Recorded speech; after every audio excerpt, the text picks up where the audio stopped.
Olá, pessoal. Hoje vamos ver a crônica A Saúde Mental, o Humor e a Reunião Ministerial. A saúde mental está em xeque. Pesquisa recente da Associação Brasileira de Psiquiatria, feita com 400 profissionais de todos os estados, mostra que 89% destacaram o agravamento dos quadros psiquiátricos e seus pacientes sob o efeito da pandemia Covid-19. Cerca de 48% dos especialistas tiveram aumento nos atendimentos psiquiátricos, apesar de ter havido queda equivalente de interrupções de tratamento por medo de contaminação e restrições de circulação pelo isolamento social. Contudo, 68% dos médicos receberam pacientes novos, que nunca tinham apresentado sintomas psiquiátricos antes. E 69% relataram ter atendido quem já havia recebido alta médica, mas que teve recidiva de seus sintomas nesse período.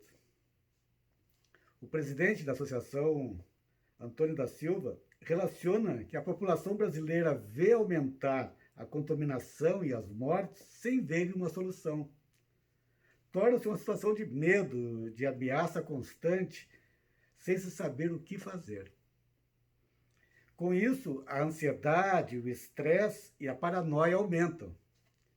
Ele alertou ao governo o surgimento de uma quarta onda, a onda das doenças mentais, que a pandemia está trazendo nos atendimentos e na saúde mental da população. A gente precisa, com urgência, cuidar dessa onda de transtornos traumáticos. Isso é gravíssimo, afirma ele. Recentemente, o Ministério da Saúde firmou parceria com a Associação Brasileira de Psiquiatria para garantir atendimento psiquiátrico aos profissionais do Sistema Único de Saúde, do SUS, né? Os que estão na linha de frente do combate ao Covid-19. A ideia é que se estenda à população, além dos médicos, enfermeiras, funcionários dos hospitais e demais envolvidos no atendimento dos pacientes do coronavírus. Pulando da saúde mental para o humor, que é nossos temas hoje, o humorista sério, Gregório Duvivier, disse que o presidente do Brasil é um palhaço bufão. Ele atua no terreno do humor, o presidente.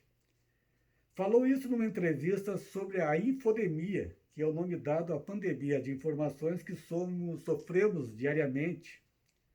Salientou que nessa enxurrada de conteúdos que recebemos, muitas já são palhaçadas, sobre as quais o humorista tem que fazer graça em cima de algo que já é engraçado, o que é difícil.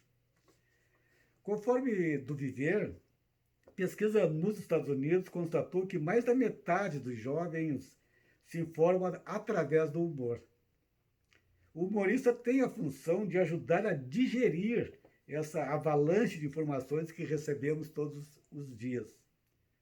Está correto, dizer, o slogan do programa de humor Zorra da TV Globo, quando diz que está difícil competir com a realidade. O presidente Bolsonaro trabalha no diversionismo cômico, atua no mesmo ramo dos humoristas. É triste perceber isso, né? O grupo Porta dos Fundos trabalha numa linha de humor ativista antagônica à que o presidente atua. A diretora do programa tem a ideia de que o humor é o novo rock. Isso porque o rock tinha ficado careta, os roqueiros estavam quase todos na direita, e a música já não estava cumprindo esse papel político de mexer com a cabeça das pessoas. O humor agora é o novo rock entre os jovens.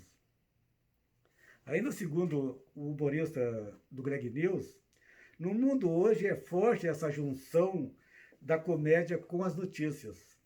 Essa maneira que os jovens estão consumindo a informação, é dessa maneira. Eles preferem consumir informação através de um viés assumido e com humor do que por uma falsa neutralidade na transmissão da notícia, como a que é feita nos telejornais.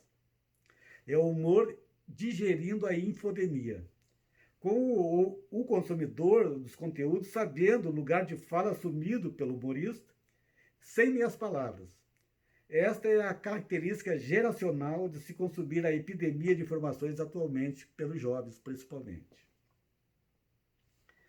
Mas competir com a indústria brasileira de memes é impossível. Os caras fazem piadas matadoras em cima do fato, reconhece Duvivier. O negócio é falar de forma cômica do que não está sendo dito sobre essa balbúrdia que está acontecendo no Brasil e no mundo. Digo eu agora, de maneira análoga ao do Vivier, que é muito mais difícil ainda falar das notícias diárias sobre a pandemia do Covid-19 sem o recurso do humor. A infodemia sobre a pandemia, tanto na internet quanto nos jornais e em televisões, é massacrante com seus números e estatísticas, dilemas profissionais e tragédias pessoais. Nesse sentido, as crônicas apresentadas aqui por mim, na forma de leitura, tipo podcast, só que publicadas em vídeos, têm uma proposta de textos literários. Textos que procuram fazer conexões entre as diversas informações do nosso cotidiano. Trato aqui de toda a abrangente temática cabível sob o título geral do Diário de uma Pandemia. Não sou um comentarista youtuber que fala de improviso numa pauta, nem faço um stand-up cômico que segue um roteiro. Tampouco sou âncora de telejornal que tem um aparato para fazer sua leitura parecer a fala natural de quem não está lendo um texto que todo mundo sabe que ele está de fato lendo.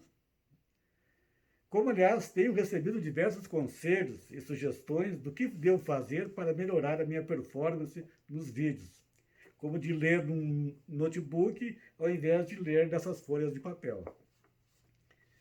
O importante é que eu encontrei no YouTube, meio sem querer até, essa forma inesperada de compartilhar os meus textos, usando vídeos como veículo de divulgação, o que implica no desenvolvimento de um outro produto criativo, que é o audiovisual, onde eu próprio interpreto os meus textos. É estimulante. Escrever textos e poemas é o meu barato e curtição. E faço esses textos lidos aqui com viés contra a onda fascista que se espraiou como tsunami por todos os continentes deste planeta. E no Brasil, em especial, com viés contra o autoritarismo bolsonarista, que promove a destruição da floresta amazônica e do meio ambiente em geral. Governo que, diante da pandemia do Covid-19, escancara seu descaso genocida com um presidente bufão e mentecapto. Escrevo, portanto, de um local de fala assumido. A infodemia continua informando sempre, sem parar, as últimas notícias. O grande mentecapto do Norte proibiu a entrada de viajantes provenientes do Brasil. A OMS suspendeu o uso de cloroquina por se mostrar ineficaz contra a Covid-19. Briga de gangues de milícias políticas. O novo braço armado do bolsonarismo, interferindo na Polícia Federal, desencadeou a Operação Placebo. A operação, com buscas e apreensão, foi contra o chefão da Polícia do Rio de Janeiro, o governador Witzel, o ex-bolsonarista ferrenho, que agora é mais um traidor comunista. A direita rachou. E essa briga a gente apoia. Mas a reunião dos bizarros membros do Conselho Ministerial do Mentecapto continua dando repercussões, pois é uma fonte inesgotável de revelações das facetas ocultas dos seus personagens caricatos. Vejamos hoje o ministro da Economia, Paulo Guedes, que apresentou suas propostas mirabolantes ao presidente. Sugeriu a criativa adaptação do maoísmo, da doutrina do Mao Tse-tung da Revolução Cultural na China, ao fascismo. Propôs a mobilização de um exército de 300 mil jovens para serem a cara do amanhã, de bater continência, de ajudar a abrir as estradas e aprender a ser cidadão. Guedes propõe a militarização comunista da juventude que no Brasil já existe na versão da direita com o nome de milícias armadas. São as milícias que o clã dos Bolsonaros apoia estimulando a liberação de armas para combaterem as instituições da lei e da ordem constitucional. O presidente disse com todas as letras na sinistra reunião: hoje eu quero dar um puta recado para esses bostas. É escancarar a questão do armamento aqui. Eu quero todo mundo armado. Vão pra puta que pariu. Eu que escalei o time, porra. Quem não aceitar isso, está no governo errado. Que espere o ano de 2022, espere o Haddad, ou talvez o Lula, porra. Só um povo armado é forte e livre, disse o nosso Mussolini Tupiniquim, pregando a guerra civil entre os brasileiros. Mas o ministro da Economia, Paulo Guedes, revelou por que o auxílio aos pequenos e microempregados e empresários, setor da economia que mais emprega gente no país, não chega para quem está falindo por falta do auxílio governamental. Disse em bom português que, se aplicarmos nos pequenos empresários, nós vamos perder dinheiro. Se colocarmos nos grandes, nós vamos ganhar dinheiro. E ainda acrescentou: o funcionalismo público é nosso inimigo. Vamos colocar uma granada no bolso dele e deixar que fique sem reajuste salarial por mais 1 ano e meio, 2 anos. Guedes propôs também, na maquiavélica reunião, a liberação dos cassinos no Brasil, por ser um mercado milionário, com os seguintes argumentos: o presidente fala em liberdade, então deixa o cara se fuder, se o cara é maior e vacinado. O Guedes fez a jogada ensaiada para agradar o clã miliciano do Mentecapto, pois é sabido que ninguém opera um cassino sem o crime organizado por trás. É o nicho de mercado mais almejado pelos milicianos que querem ampliar e diversificar os seus negócios. Querem ir bem além das ralés, vendas de drogas e armas, assinatura clandestina de TV a cabo, internet. Querem atuar na lavagem do dinheiro dos milionários e políticos corruptos do andar de cima, como alertou o jornalista Hélio Gaspari.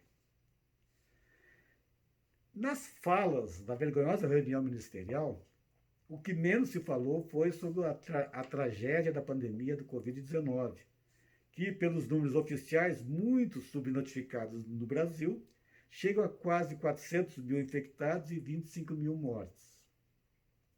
Naquela reunião, só o até então ministro da Saúde, Taishi, levantou o tema e dias depois teve que pedir demissão. Desde lá, o Ministério da Saúde está acéfalo e sendo militarizado pela tropa de um general. Num governo civil que tem um exército de mais de 2.500 militares em cargos públicos, numa mamata muito maior do que na época da ditadura militar. Enquanto isso ocorre em Brasília, no Brasil, que é outro país, as ruas continuavam sendo palanque exclusivo para os movimentos negacionistas e antidemocráticos de apoio aos arroubos autoritários do governo bolsonarista.